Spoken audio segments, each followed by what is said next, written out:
اب دوسرا سوال کہ کیا اہل کتاب کو پتہ تھا کہ جو آخری نبی مبعوث ہوں گے ان کا قبلہ بیت المقدس کی بجائے بیت اللہ ہوگا؟ تو اس کا جواب ہے جی، اہل کتاب کو اس بات کا پہلے سے علم تھا۔ اس کے علم کی کیا وجہ ہو سکتی ہے؟ پہلا یہ ہے کہ اہل کتاب کے پاس پہلے سے اللہ تعالیٰ کی 3 کتابیں موجود تھیں، توریت، زبور اور انجیل۔ اس کے علاوہ مختلف دور میں مختلف صحیفے بھی مختلف نبیوں پر اتارے گئے، وہ بھی ان کے پاس موجود تھا، جس سے پتہ چلتا ہے کہ ان کو اس بات کا پہلے سے علم تھا۔ اس کے علاوہ اللہ تعالیٰ قرآن میں بھی کہتا ہے کہ جو پہلا گھر جو لوگوں کی عبادت کے لیے مخصوص کیا گیا تھا وہ بیت اللہ تھا۔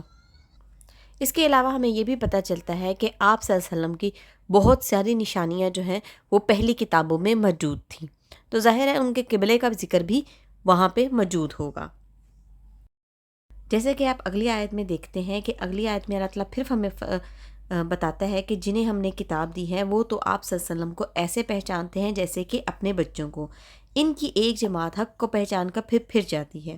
تو آپ دیکھیں گے کہ کبھی بھی پوری دنیا جو ہے یا کوئی کسی بھی مذہب کے ماننے والے جو ہیں وہ سارے کے سارے جو ہیں وہ دین کا علم نہیں رکھتے، بلکہ ان کی ایک جماعت ایسی ہوتی ہے جو عالم اور فاضل ہوتی ہے۔